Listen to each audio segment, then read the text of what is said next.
2026-এর বিধানসভা নির্বাচন যতই এগিয়ে আসছে ততই কিন্তু রাজনৈতিক উত্তাপ দিন দিন বৃদ্ধি পাচ্ছে।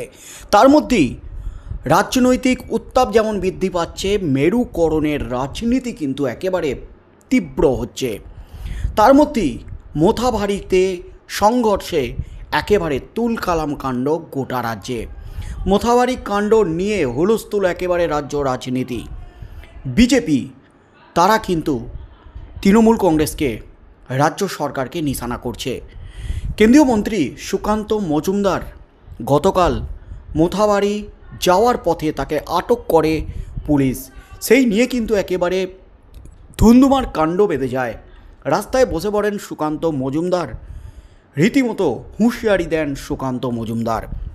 সব মিলিয়ে মোথাবাড়ি কাণ্ড নিয়ে যখন একেবারে উত্তাল গোটা রাজ্য, ঠিক সেই মুহূর্তে অবশেষে মুখ খুললেন তৃণমূল নেত্রী তথা তৃণমূল বিধায়ক, রাজ্যের মন্ত্রী সাবিনা ইয়াসমিন।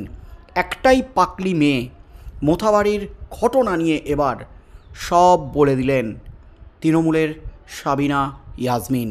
যা দাবি সাবিনা ইয়াসমিনের, তাতেই কিন্তু নতুন করে হইচই পড়ে গেল একেবারে গোটা রাজ্যে। 2026-এর বিধানসভা নির্বাচনের আগে রাজনৈতিক পরিস্থিতি কিন্তু ক্রমেই জটিল হয়ে উঠছে। আর তার মধ্যেই কিন্তু মেরুকরণের রাজনীতি, ধর্মীয় মেরুকরণ। বিজেপি কিন্তু একেবারে হিন্দুত্বের ধ্বজা উড়িয়ে ঝাঁপিয়ে পড়েছে 2026-এর বিধানসভা নির্বাচনে। হিন্দু ভোটকে এককাট্টা করতে জোরদার প্রচার চালাচ্ছে। তার মধ্যে তৃণমূল নেতৃত্বেও 33% যে মুসলিম ভোটার আছে, সংখ্যালঘু ভোটার আছে, তাদের এককাট্টা করতে এবং তাদের পাশে আছে এই বার্তা আজ দিয়ে দিয়েছেন ঈদের অনুষ্ঠান থেকে মুখ্যমন্ত্রী মমতা ব্যানার্জি অভিষেক ব্যানার্জিকে পাশে নিয়ে। আমি আপনাদের সাথেই আছি। বিজেপি কিন্তু তৃণমূল কংগ্রেসকে পাল্টা নিশানা করছে, কটাক্ষ করছে, রাজ্যের মুখ্যমন্ত্রীকে কটাক্ষ করছে। তোষামোদের রাজনীতি, ভোট ব্যাংকে ধরে রাখার জন্য সংখ্যালঘু সম্প্রদায়কে কাজে লাগাচ্ছে, ব্যবহার করছে তৃণমূল কংগ্রেস, মমতা ব্যানার্জি, এমন কিন্তু অভিযোগ তুলছে বারবার বিজেপি। তার মধ্যেই মোথাবাড়িতে সংঘর্ষে কিন্তু রীতিমতো অগ্নিগর্ভ পরিস্থিতি, মোথাবাড়িতে থমথমে পরিস্থিতি মোথাবাড়ি।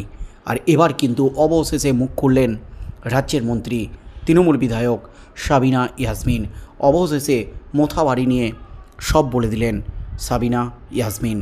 মোথাবাড়িতে হিংসার ঘটনায় উত্তপ্ত রাজ্য রাজনীতি, শাসক দলকে তোপ দেখে সরব হয়েছে বিরোধীরা।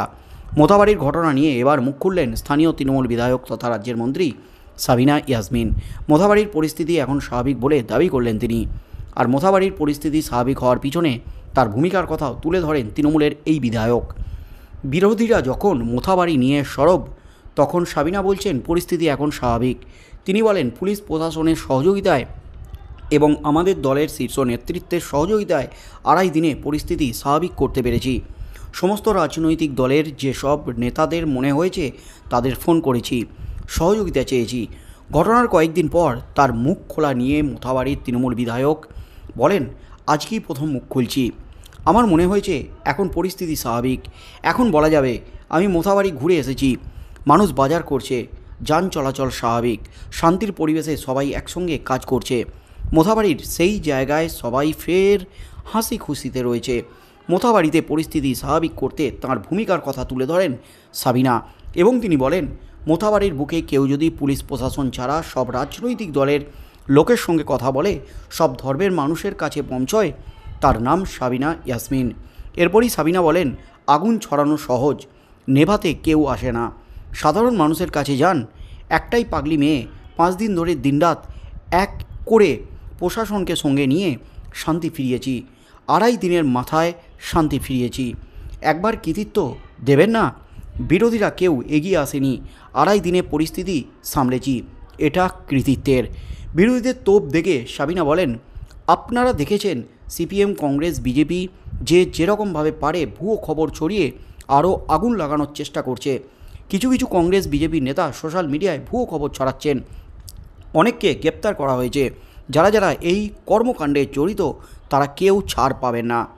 তবে তৃণমূলের কোনো নেতা এতে জড়িত নন বলে দাবি করেন মোথাবাড়ির তৃণমূল বিধায়ক সাবিনা ইয়াসমিন।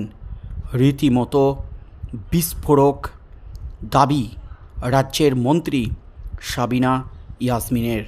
অবশেষে মোথাবাড়ি নিয়ে বিস্ফোরণ ঘটালেন। তিনি মোথাবাড়ির বিধায়ক। গত কয়েকদিন ধরেই উত্তপ্ত মালদহের এই বিধানসভা কেন্দ্র। অবশেষে মোথাবাড়ির ঘটনা নিয়ে মুখ খুলে বিস্ফোরক স্থানীয় বিধায়ক তথা রাজ্যের মন্ত্রী সাবিনা ইয়াসমিন। মোথাবাড়ির ঘটনা নিয়ে বিরোধীদের নিশানা করলেন তিনি। মোথাবাড়ি যাওয়ার পথে পুলিশের বাধার মুখে পড়েন রাজ্য বিজেপির সভাপতি সুকান্ত মজুমদার। মোথাবাড়ির ঘটনার জন্য সাবিনা ইয়াসমিনকে নিশানা করেছেন তিনি। এই নিয়ে এদিন সাবিনা বলেন, বিজেপি কি বলছে কিংবা সুকান্ত মজুমদার কি বলছেন তা আমার কাছে গুরুত্বপূর্ণ নয়। আমি ওখানকার বিধায়ক, আমার অনেক দায়িত্ব রয়েছে। সুকান্ত মজুমদার এখন কেন মোথাবাড়ি আসছেন সেই প্রশ্ন তোলেন তিনি। এরপরই তিনি বলেন, এই ঘটনার সূত্রপাত গত 25শে মার্চ। আমি এখনও পর্যন্ত না সোশ্যাল মিডিয়ায় কিছু বলেছি না মিডিয়াকে কিছু বলেছি, কারণ কিছু কিছু সময় চুপ থাকাটাই শ্রেয়। রাজনৈতিক লড়াই অন্যরকম, সাম্প্রদায়িক লড়াই অন্যরকম। আমার শিক্ষা আমাকে এটা শেখায়নি যে বড় রাজনীতিবিদ হতে গেলে সাম্প্রদায়িক ইস্যুকে কাজে লাগাতে হবে। এরপরই মোথাবাড়ির ঘটনায় বিরোধীদের তোপ দেখে তিনি বলেন, 27শে মার্চ মোথাবাড়ি পিডব্লিউডি মাঠে মুসলিম ভাইদের জমায়েতের ডাক কারা দিয়েছিল? সোশ্যাল মিডিয়ার মাধ্যমে এই জমায়েতের বার্তা দেওয়া হয়। তখন আমরা সাংগঠনিকভাবে জানিয়ে দিই কোনো জমায়েত করা যাবে না। কংগ্রেস সিপিএম জমায়েতের ডাক দেয় এবং বিজেপির কিছু লোক তাদের সাহায্য করেছে। কোনো বয়স্ক লোক সেদিন জমায়েতে অংশ নেয়নি। 15 থেকে 22 বছরের ছেলেরা জমায়েত হয়েছিল। তাদের প্রায় 70% মোথাবাড়ির বাইরের ছেলে। এই বাচ্চাদের ইন্ধন জোগালো কে? ওই দিন কিছু ভাঙচুর হয়, তারপর কিছু বিক্ষিপ্ত ঘটনা ঘটে। আর এই নিয়েই কিন্তু এবার মুখ খুললেন একেবারে সাবিনা ইয়াসমিন। সাবিনা যে বিস্ফোরক দাবি করলেন তাতেই কিন্তু রীতিমতো হইচই পড়ে গেল গোটা রাজ্য জুড়ে। পরিস্থিতি এখন স্বাভাবিক হয়েছে এবং তিনি পাগলি মেয়ের মতো গোটা মোথাবাড়ি এলাকায় ঘুরে পরিস্থিতি স্বাভাবিক করেছেন পুলিশ প্রশাসনকে সঙ্গে নিয়ে। বিরোধীরা কেউ এগিয়ে আসেনি। এখন কোনো অশান্তি নেই, সব একেবারে চুপচাপ। এমনই কিন্তু দাবি করলেন তৃণমূল বিধায়ক সাবিনা ইয়াসমিন। অবশেষে মুখ খুললেন তৃণমূল বিধায়ক এবং রাজ্যের মন্ত্রী সাবিনা ইয়াসমিন। মোথাবাড়ির ঘটনা নিয়ে রীতিমতো যা দাবি করলেন সাবিনা, এরপর কি হতে চলেছে, বিরোধীরা পাল্টা কি প্রতিক্রিয়া দেয় আগামী দিনে, সেদিকেই চোখ থাকবে গোটা রাজ্যের।